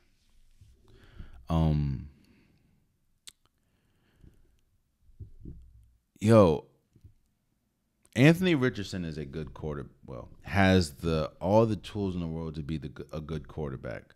He also has all the tools in the world to be Will Levis 2.0. And you're playing against a team that essentially doesn't have a starting quarterback. And Anthony Richardson didn't look that much different from Tyler Huntley. Now, they won, but it was because you're playing against a team that doesn't have a starting quarterback, and you didn't stand out. Yeah, man, it's like, I don't know the ceiling for this Colts team because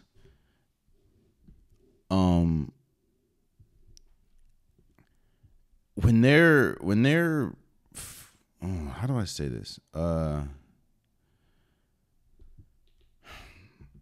When their ceiling is solely based on the play of Anthony Richardson, because when Anthony Richardson is playing as great as he is, or as playing to his potential, he's a top tier quarterback. But when he's not, like we saw on Sunday, he looks horrible.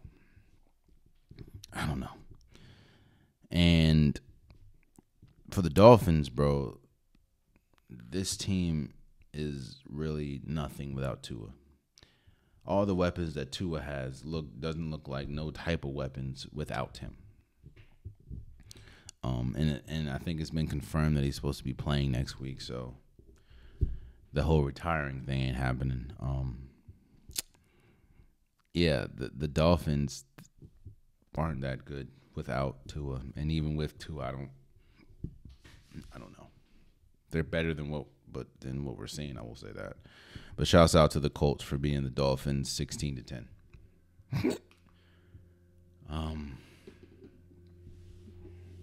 This was probably the hardest game to watch, and that is the Rams beating the Raiders 20-15.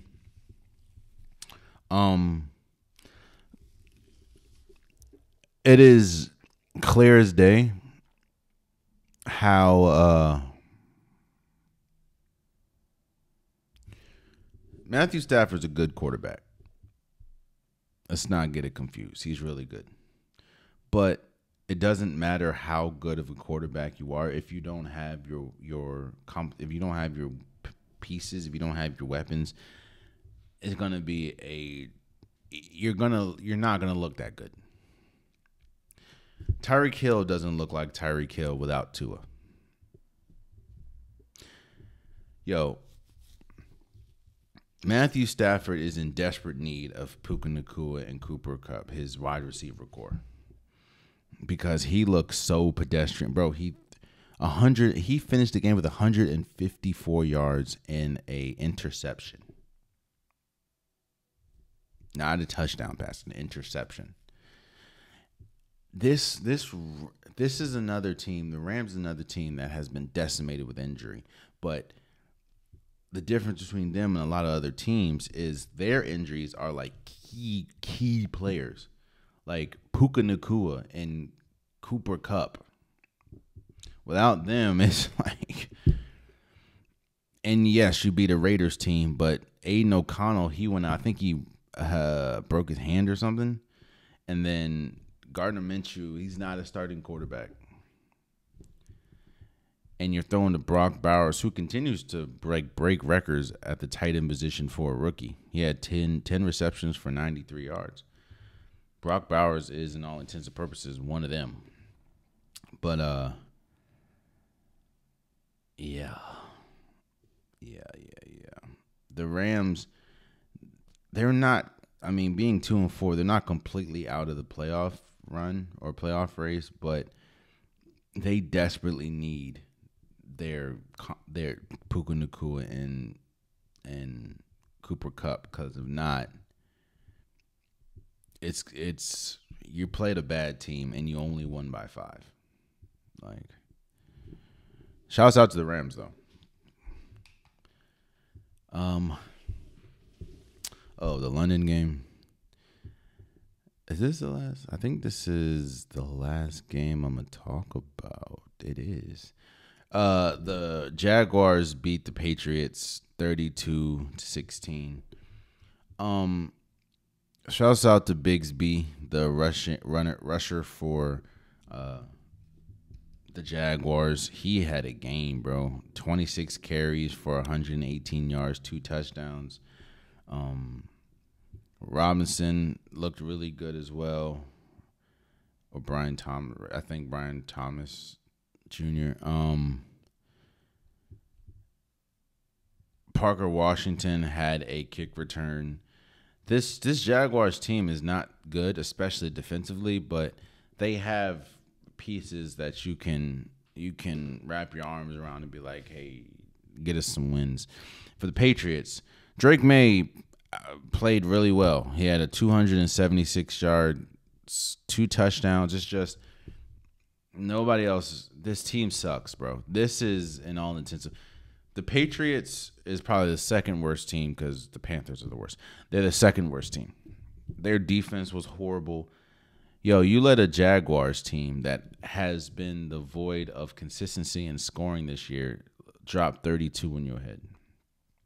You let them do a 96-yard punt return. The Patriots suck, bro. Now, Drake May is good, but even in that, and you made a defense. In fact, let me see something. Let me see something really quick. How many? I'm trying to see if yes, 1, 2. The man was sacked twice. He outplayed Trevor Lawrence, but was sacked twice. Ramondre Stevenson had 7 carries for 18 yards. Their best receiver was Hunter Henry. Yeah, bro, the Patriots suck. Shouts out to the Jaguars.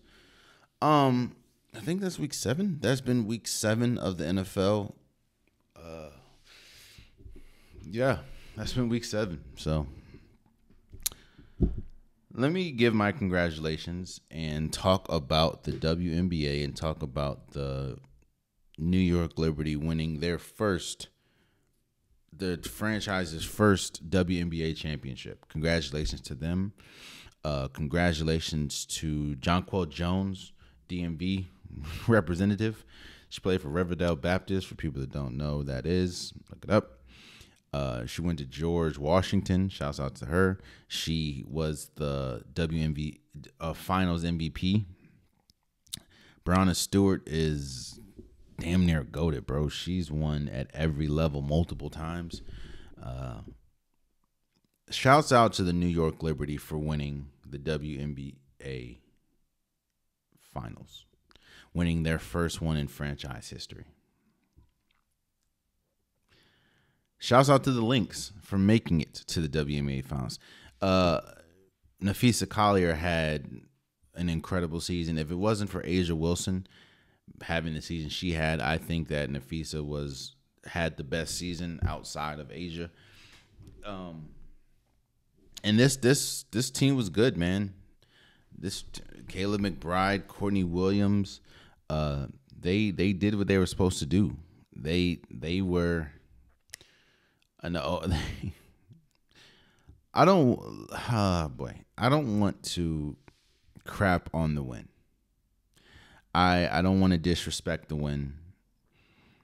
I do have my feelings towards the end of the game, and I do feel that I understand. I do think that the Lynx were kind of robbed at the end of the game. Not kind of. They were robbed at the end of the game. The refs missed the most obvious travel by Brown and Stewart, and then they called a shooting foul when there wasn't a foul. Brown and Stewart is the one that initiated the contact, and the lady went straight up. It wasn't a foul.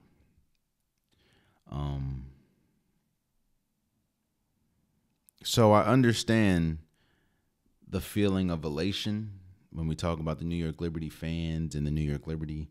And I understand the feeling of frustration when you talk about the Minnesota Lynx fans and the Minnesota Lynx, because you have one organization that just won their first WNBA championship and feel like they won it fair and square. Then you have another side that feels like they were cheated, and a lot of people feel like the Lynx were cheated.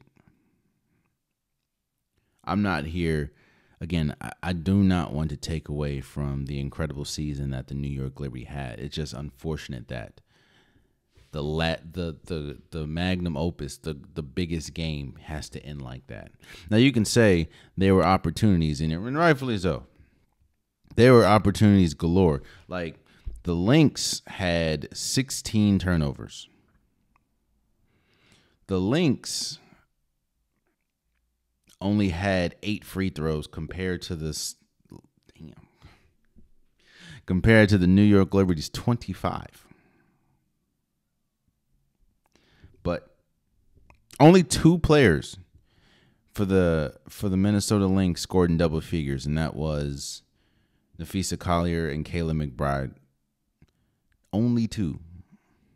1, 2, 3, 4. 4 players, including Sabali,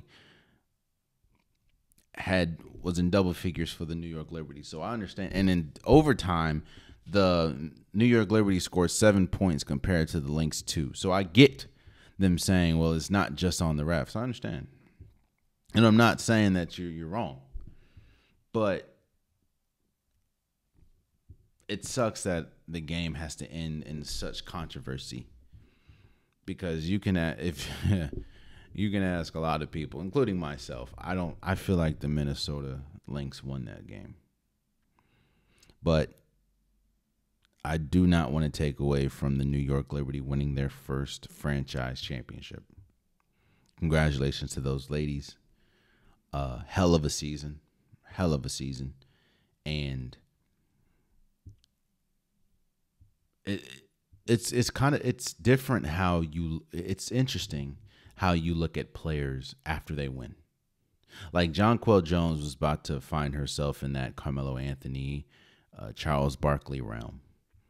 Being a great player, being to multiple championships, maybe not Melo, but being Jonquel Jones went to multiple championships and she never won until now.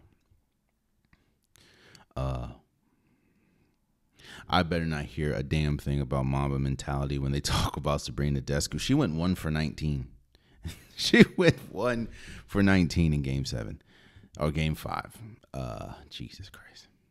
But congratulations to the New York Liberty for winning the franchise's first championship. A franchise that has seen many greats, many greats. But it is just unfortunate that it has to end in controversy the way that it did. But because, trust me, the Lynx, and I do understand, and rightfully so, the Lynx had their opportunities. They were up 12.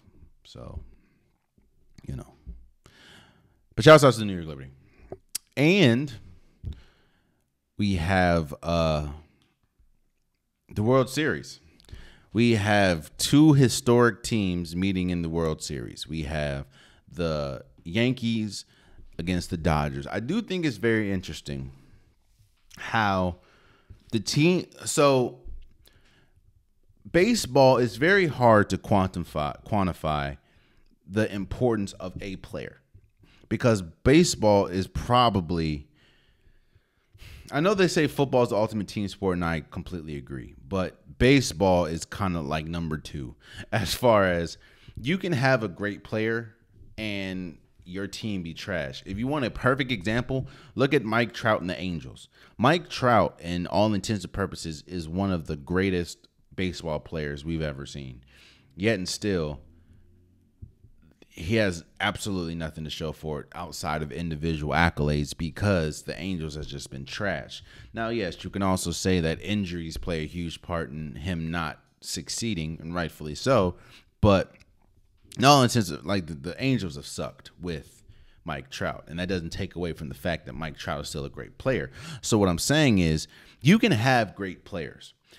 It doesn't usually amount to winning all the time. When you look at the Yankees and Dodgers, when they say money can buy you a World Series, that is what they're talking about. The two biggest names this offseason that was available was Shohei Ohtani and Juan Soto. Both of them were available. Juan Soto for the Padres, Shohei Ohtani for the Angels. And it's no coincidence that not only the two most expensive teams, but the two teams that got the two biggest names that were on the market are now meeting in the World Series. This is first of all, this is a historic World Series because you have two of the three winningest franchises in baseball. You also have two teams that really haven't seen World Series success recently. I think the most recent, obviously, was the Dodgers, but they won in COVID, so it was a shortened season. But if we're talking about a full season, we haven't really seen it since what, 2009, and that was the Yankees, I think. But you're seeing two loaded teams, bro. Aaron Judge, Giancarlo Stanton, who. You can talk about how bad Giancarlo Stanton has been and how he's been unavailable and available. Yo, he came to play this offseason. There's a reason why I think he won the CL MVP. Like he's been on it. But you got Aaron Judge, Juan Soto going up against Mookie Betts, Shohei Ohtani. Freddie Freeman. This is going to be an incredible World Series, and this is a promoter, a marketer. This is the MLB's dream World Series. The two biggest teams with the most stars going up against each other. The lack of a better term, the quote unquote super teams going up against each other, and. This is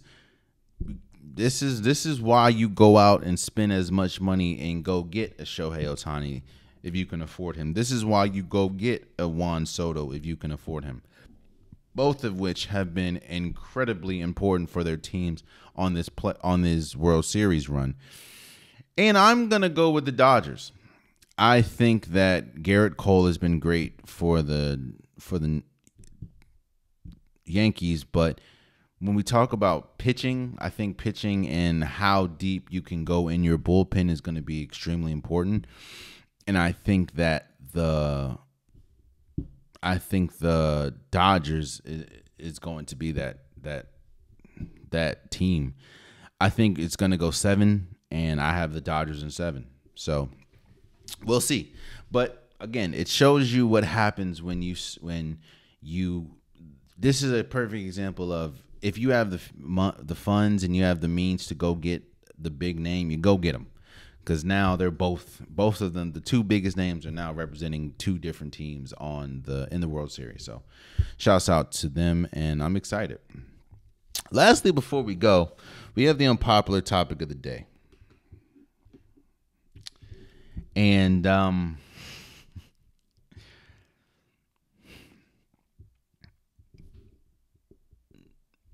new is difficult for some people.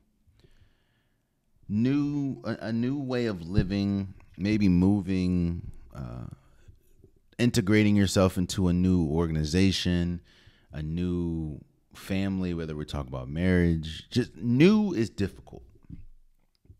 Not saying that it doesn't have some high rewards, not saying that it isn't rewarding, but it is difficult.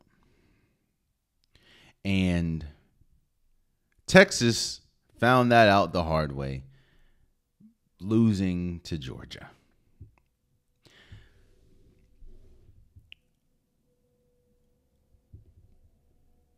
You would be a fool and you would be lying to yourself if you didn't think that there were differences in different conferences. Like if there was a difference between the conferences. If you're one of those people that say there's really no difference between the Big 12 and the SEC, or the Big 10 and the SEC, or the ACC and the Big 10, you would be fooling yourself and you'd be lying to yourself.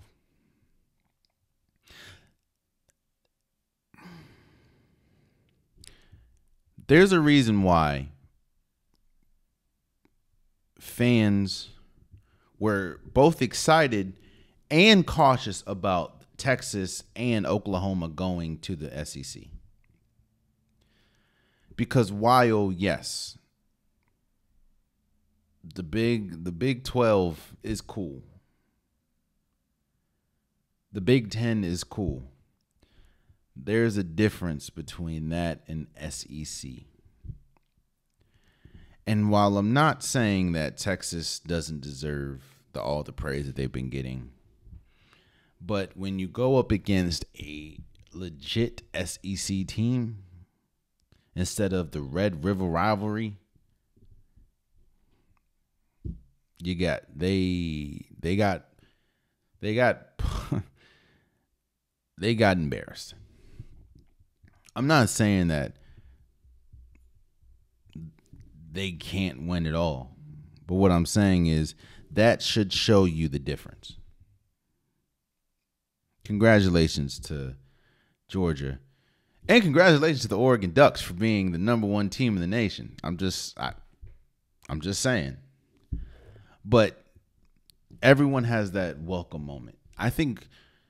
I'm not saying that welcome moment ultimately leads in losses. I think Oregon's welcome to the Big Ten moment was against Ohio State, and they ultimately won. Now, I know they still have to play Michigan, but Michigan just lost to Illinois. They have to play Illinois. But, yeah, this was Texas's welcome to the SEC moment, and they lost. So... And I'm not saying that they can't win a championship. I'm just saying. And I'm also not saying that they got bounced out of the college football playoffs. I'm just saying, like, it's going to be tough. And on top of that, Alabama just lost to Tennessee. So Alabama has lost, a couple now. SEC is tough. SEC is tough, and Georgia proved that to Florida, Texas. So, but there you have it. That's been today's episode of the Unpopular Podcast. I truly, truly appreciate you guys. If you want an Unpopular Podcast shirt, hoodie, sweater, long sleeve joggers, the link's in the description below. I have multiple different colors, multiple different designs. Get your Unpopular Podcast merch today. Also, please subscribe to the YouTube channel. I'm trying to get as many subscribers as possible. I appreciate everyone that continues to subscribe. If you like the content, if you get to this far, tell a friend to tell a friend to tell a friend to subscribe. It means a lot. Please subscribe to the YouTube channel. Also, for all my DSP listeners, Apple Podcasts, Spotify, SoundCloud, wherever you get your DSPs and wherever you listen to me, please follow, please subscribe. I appreciate you guys as well. No platform is bigger than the other. Please subscribe and follow if you listen to me. I appreciate you. I really do. Also, please follow the socials. Follow Instagram, follow TikTok. That's pretty much the quickest way to get to me. If you want to debate, if you see reels, stories. That's the social media. Go follow that. I will be going out of town, so there will not be an episode on Saturday. I appreciate all you guys. It is I'm just going out of town, and I can't take my stuff. So I will see you guys next Wednesday. Again, there's no episode on Saturday. I will be out of town. I appreciate you guys. Until next time, much love.